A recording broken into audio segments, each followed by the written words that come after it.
What's going on, everybody? This is Joe. And Amy. And we are back with the continuation of our first traditional draft for Throne of Eldraine. Last time, we did the entirety of the draft and built our whole deck. And here it is. It is a black-green deck. It was definitely tough to build, but we got some pretty sweet stuff. If you missed that video, we can have that linked for you at the end, so that you can check it out. But for now, we're going to try for as many wins as we can before getting to 2 losses. So let's jump into it and see what we can do.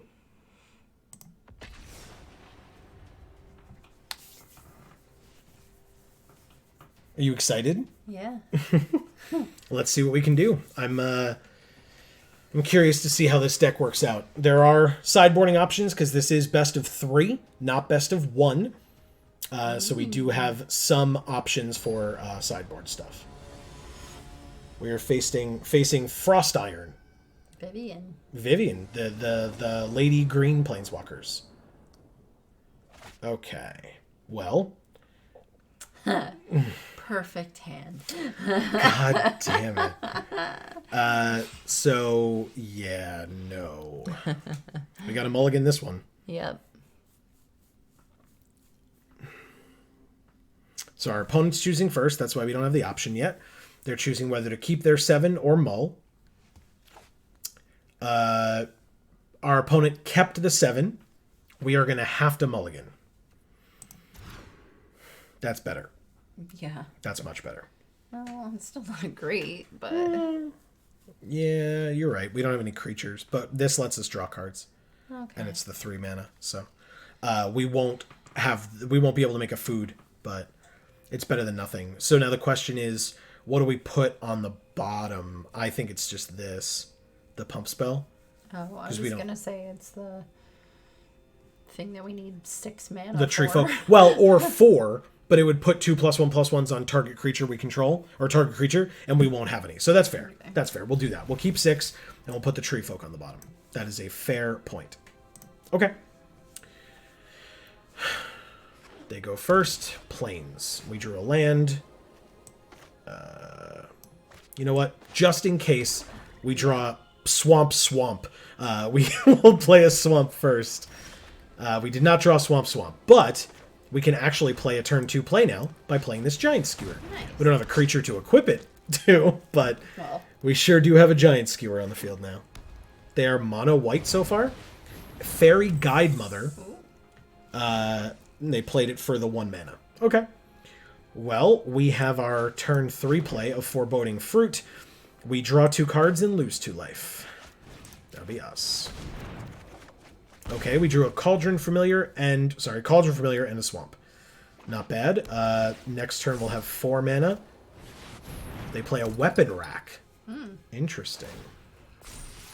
So we can actually play this Cauldron Familiar. Oh, there's the combo. We play the Cauldron Familiar and put the Giant Skewer on it. Yes. So now they're going to keep hitting us in the air for a bunch, which sucks, but that's life. Ooh, we could actually just kill this. Okay. I say we let them overextend and put more Weapon Rack counters on it. Okay. And then next turn we do it. It's an instant too, but I say we do Cauldron Familiar and equip with our 4 mana. Yeah. Although next turn we might just want to play this. Play a forest, play this, and then it's a 5/5 that can't be blocked except by creatures, or can't be blocked by creatures with power 2 or less. So let's do this. Yeah, so they lost 1, we gained 1. And now we're going to put Giant Skewer on it. So now, don't forget, whenever it deals combat damage to another creature, we make a food token. And if this dies, we can sack the food to return it from the graveyard to the battlefield, re-equip it with the Giant Skewer for 3, and just do that forever. Yeah. And they lose 1 and we gain 1 every time. Whoa, Sir Alan. Okay, well, Sir Alan's really good. Oh, we got Bognaughty too. Okay, so Sir Alan is insane. 4/4 first strike, and when it attacks other creatures they control, get +1/+1 until end of turn, which would make this a 5/5 flyer or a 6/6 with this Weapon Rack. No. We have bacon to a pie here, but who do we use it on is the question. Bognaughty can at this point kill neither of them because it gives -3/-3. So even if, like, you know, if this were at 3/3 at this point, it would probably be easier. But to be fair, this can be used on whatever. Well, can our paladin do anything? I mean, he'll be a 5/5, so he'd be able to stop Sir Alan. So we could try that. Yeah. All right. So let's do that. Let's play out the Garenbrig Paladin. They're basically then just going to make their... Ooh, they might just make Sir Alan a 5/5 then. That makes our choices very difficult. We can't attack here. Can we? Ooh, we actually absolutely can. Because that would give this 6 toughness if we equipped it with the Giant Skewer, if the Cauldron Familiar died. So let's do that. No, it won't deal damage! I'm so stupid! No! What? They block with Sir Alan, he has first strike, they kill the cat, and the cat deals no damage, so we don't get the food. Oh, no. Yeah, I'm dumb. Alright, well, hey, welcome to Misplays with Joe and Amy, everyone. Yay. Oh my god, that's really frustrating. What does this do? When it enters untapped, put a +1/+1 counter. Okay, so that's how they did it. So this has 3 counters on it, even though this still has 1, because this put a +1/+1 counter on their Fairy Godmother. All right. Yep, and then they put it on Sir Alan so that now he is strong enough to kill our Paladin. Yep, misplays all over. This was great. Yeah. Okay, let's take 10 and go to 2. This is... I'm very stupid. Sorry, guys. It's not your fault. I'm a fool. What did they just do? Oh, they pumped him up, so we died. Okay. Okay. Yep, we lost. Bye. That's fine. That was game 1. It's okay. We'll regroup. Yeah. We'll come back. Well, again, we'll focus. That was game 1. Know. So our sideboard options are another Foreboding Fruit, 2 Memory Thefts, which is not necessarily good enough, Wolf's Quarry, which is not necessarily something that we need, Rosethorn Paladin, no, or Halberd, I don't know why I said Paladin, Once in Future, returning things from our graveyard, no, and the Tree Folk, no. Okay, so for now, we're good. Like, we just have to not horribly misplay, and by we, I mean me. I have to not horribly misplay. We just need to take a minute. Yeah, we had been working on something kind of intense before this. That's my fault, too. We will go didn't give first. ourselves a chance to come back from that before we started doing this. Right. So. Well, because, yeah. So, okay.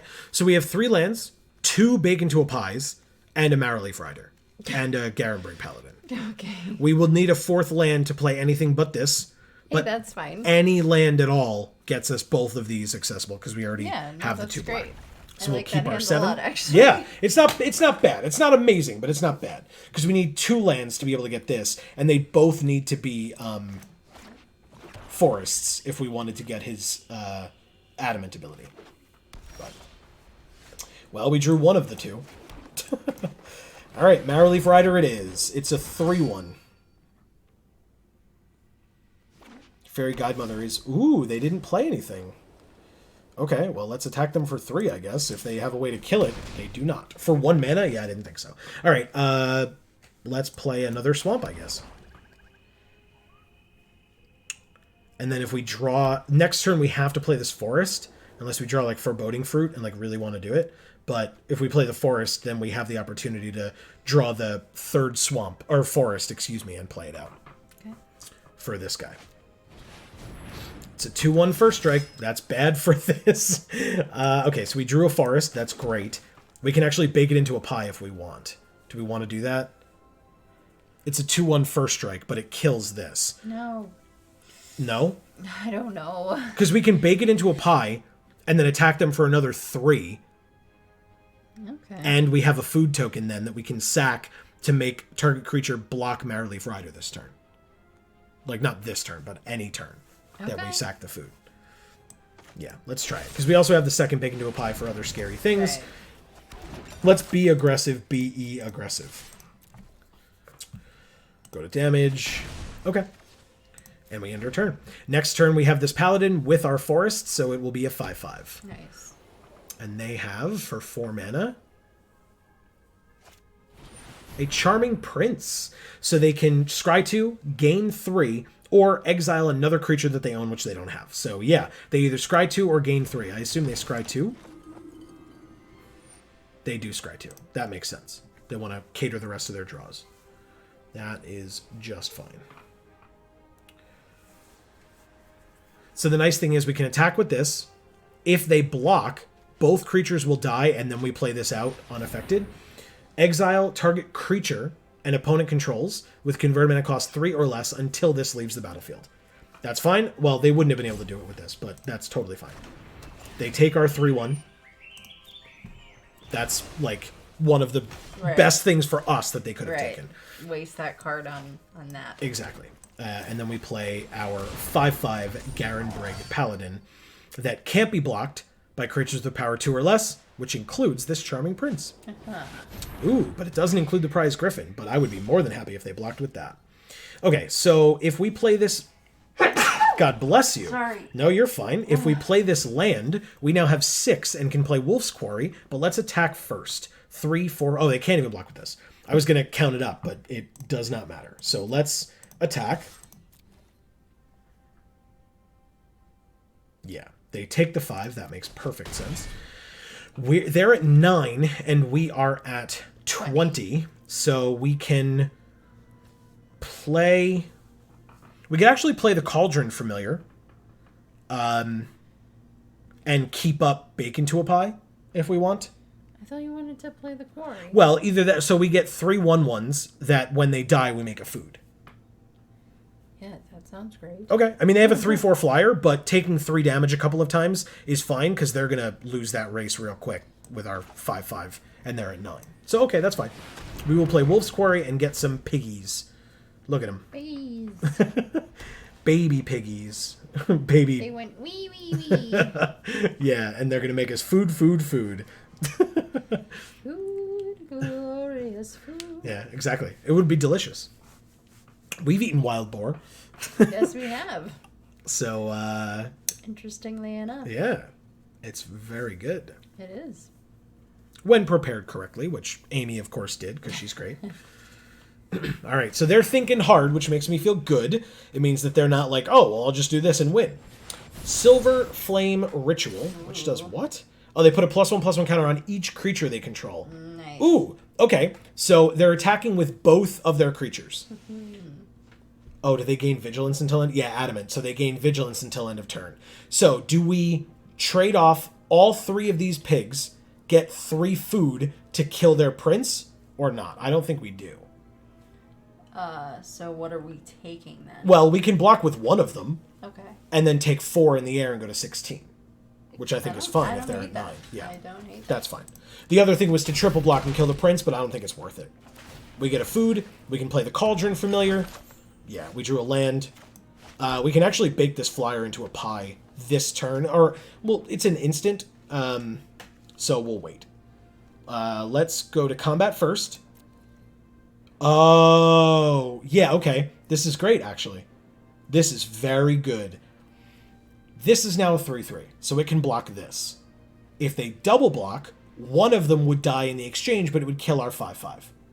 But we have Bacon to a Pie. Nice.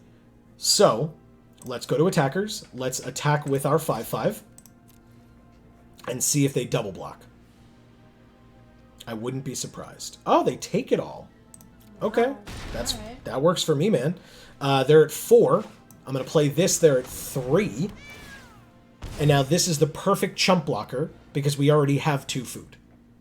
So if this dies, we sack a food, get it back, and they go to 2. Nice. Automatically. So this is good. That. Yeah, and we will end our turn now.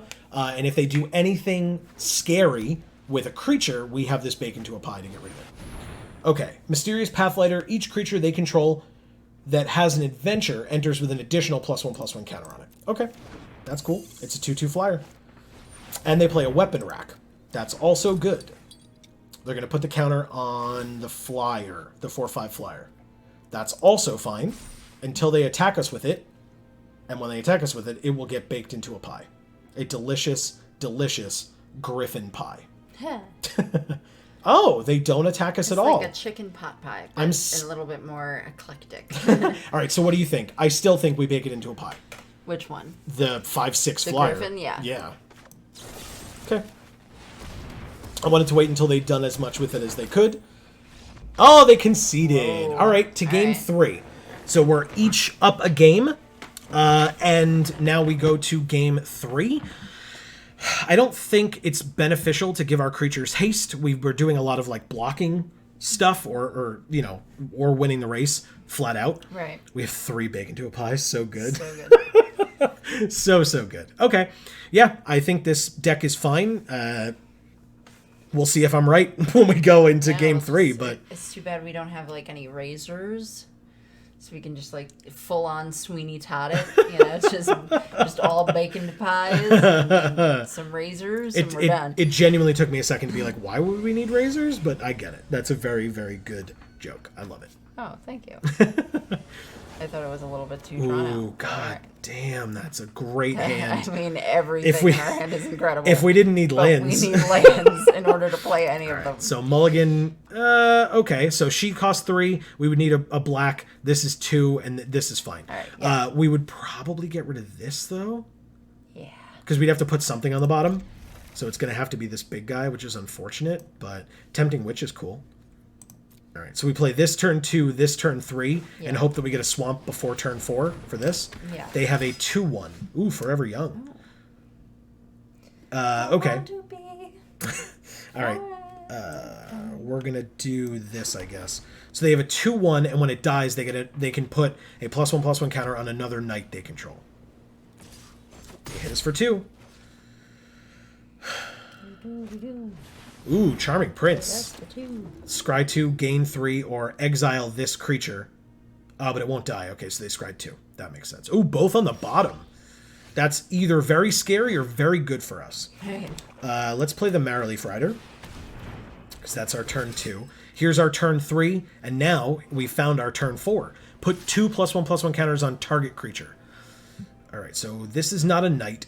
So if we killed this, but that's not necessary. Let's take 4 and go to 14.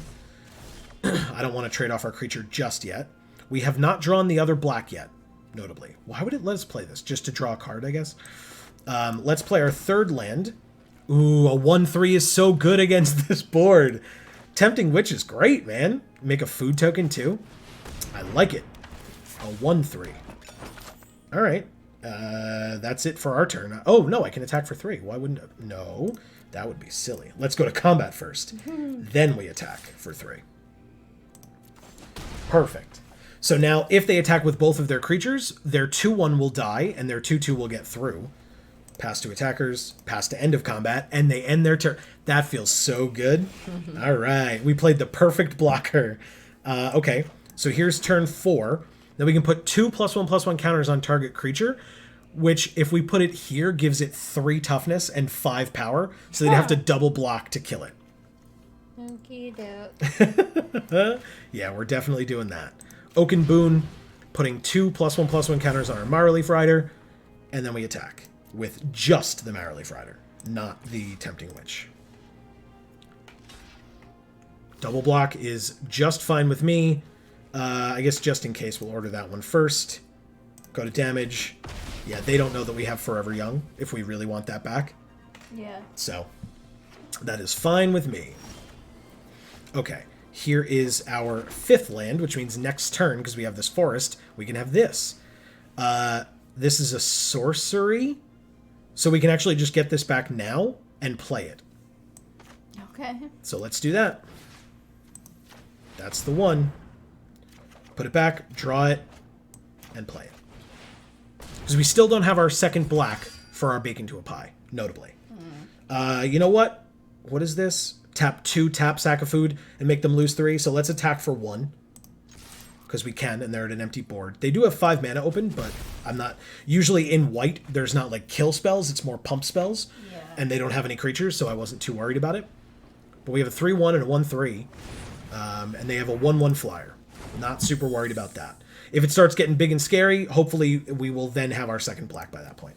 Pass to attackers, end of combat, and now it's our turn. Ooh, we have the Smitten Swordmaster. Now, notably, we have 1 knight. So if we use its Curry Favor, we would gain 1 and they would lose 1, which isn't crazy. But we could also just play this turn. What do you think? A 6/5? Probably a little bit better than gaining 1, losing 1, and then, yeah. Yeah. Okay, let's... But I'm smitten with the Smitten Swordmaster. Do we attack and risk them blocking with their flyer and killing this.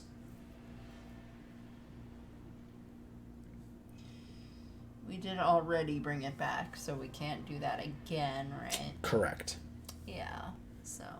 So you don't want to? Well, but we have 2 great things in our hands, so it doesn't matter. Well, this thing's just a 2-1 with lifelink. Like, it lets us gain and lose, but otherwise we could just play this Tree Folk and attack with our 1/3. Alright, fine. So, yeah, let's attack with our 1/3 only and see what happens. If they block, their creature just dies, so yeah, they're not going to do it. They take the 1, and that's fine. Now we have a 6/5. Yay. They knew we had it. They knew we had 6 mana, like... That wasn't a surprise for them. 7 lands they have. It's a lot, but I mean, to be fair, we have 6, so... Okay, so this can't attack or block, and its activated abilities can't be activated anymore. That is actually probably just fine. So inactive? There's another Venerable Knight, or is that a different game? Nope, same game. So it's a second Venerable Knight.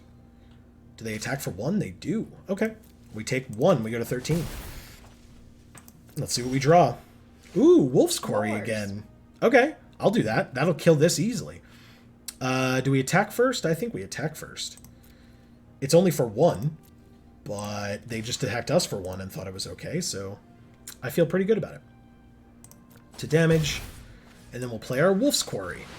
Let's do it. 3 boars. What up? End our turn. That feels good. Yeah. Sir Alan. I really want to draw a swamp now. You look like you need to get baked into a pie, Sir Alan. Because that's very scary. Oh my god. Okay, 1 flying is just fine. Swamp. Swamp, swamp, swamp, swamp, swamp. Damn it. Oh, but that lets us draw 2 cards. There you go. But we need the black. So we would maybe have it for next turn. But still. Yeah. And that's bad. Yeah, that's very bad. We still have to do it. We draw 2 and lose 2. Swamp, swamp, swamp. Not a swamp. Although, this taps to add 1 mana of any color. Ooh. And then next turn we could have Keeper of Fables, but we would need the mana for the Bake into a Pie. So, that's fine. Rosethorn Acolyte is a fine card. I like this card. It's very good. We're just going to play it. Instead of using its adventure first. And then we will not attack anymore because, my god, Sir Alan definitely has first strike. So that would be very bad for us in general. Keeper of Fables says whenever 1 or more non-human creatures we control deal combat damage to a player, we draw a card. So that could be any of our boars, it could be our Marrowleaf Rider, our Rosethorn Acolyte, our Druid, or our Tree Folk Druid, if it wasn't trapped in a tower. Our Witch, notably, is a human. It is the only human that we have, although we have this one as well, if and when we play that out. But, yeah, Sir Alan needs to be baked into a pie, and next turn we can do it with our Rosethorn Acolyte. They put a +1/+1 counter on target creature they control, and it's going to be... Please be Sir Alan. Damn it, it's the Knight. Okay. It's a 3/2 Knight, which will then become a 4/3 Knight when they attack. I think chump blocking will be in order against... Oh, they're not attacking with the Knight. Interesting. Okay, so I say we use one of our boar to chump block Sir Alan, just so we don't take an extra 4 damage. Yeah. But we're taking 2 in the air and going to 8, which, to be fair, is not the worst thing in the world, when we know that Sir Alan is getting baked into a pie next turn. Pass to first strike, kill our boar, we get a food for it. Pass to damage, we take 2. And it's my turn. Oh, and we drew the swamp anyway. Okay, great. 5, 6, 7. 5, 6, 7, 8. All right, so notably, we could do the Curry Favor, but I don't think we have to. We could also do this, like 4, 5, 6. And we could actually sack a food to make this have to block.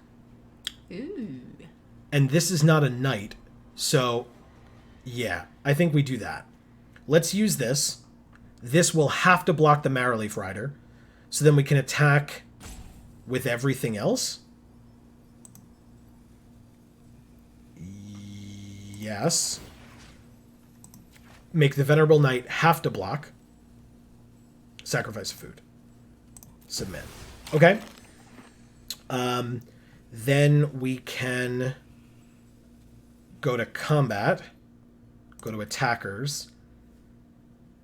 We can still use Bake into a Pie and just not use this if we attack with this, this, this, this, and this. Because we can't block the flyer, and Sir Alan's getting baked into a pie. So it doesn't matter anyway. We're just going to do as much damage as we can for this turn since we know their shields are down. Okay. You have to block there. It dies, but I'm okay with that. Both of them die. They get to put a counter on Sir Alan. It resolves. And then on their turn, Sir Alan gets baked into a pie. At some point. Whether it attacks... Oh, it actually cannot attack. Because if it attacks, this flyer gets one more point of power. So they're trying to pass to attackers, so we'll do it now. They have mana available now, so they might be able to save it, but I doubt it. Okay, good. And we get another food, which is great. That's very good and very important. We they do can like food here. Food is good. They can attack us for 1, but it leaves them very shields down for our attack. They conceded. Yeah. We won our match. All right. That's awesome. Congratulations. Wow. Wow. Look at that. Look at our rewards. That's so cool. All right, that's win number 1. Yeah. What do you think? Pretty good. Our deck seems sweet. It turns out removal's good. So, that was great. Yeah. I'm very happy with that. I'm very pleased. Yeah, we really came back from Yeah. first 5 minutes of the Yeah, experience. the misplays in game 1 were hopefully not something that is typical. We learned from our mistakes though when we moved on. Again, I keep saying we. Amy did nothing wrong. It was entirely me. But you had good insights into like what hands to keep and which ones not to and stuff. So yeah, I liked this. I think it went really well, and I think for now that's a fine length for a video. I think doing a lot more would make this video a lot longer. So, as you can see from the timestamp down below, we are going to stop now. Please stay tuned next week for match 2. Hopefully we keep going with our positive direction that we were going in this one. Again, removal is a very lovely thing. And so, yes, definitely stay tuned to this channel for that. Hopefully, like I said, you enjoyed this video. Please let us know any and all thoughts you have in the comments down below. If you think I'm a fool for that misplay, let me know. But if you think it's somewhat excusable, it's the first time we played the deck, it's our first draft, let me know that as well. We would appreciate it nonetheless, any and all comments that you might have. But for now, from here on the Geek for All family of channels, we want to thank you all so very much for watching. I have been Joe. And I'm Amy. And as we always say, in whichever video of ours you watch next, we will see you all next time. Thanks, everybody.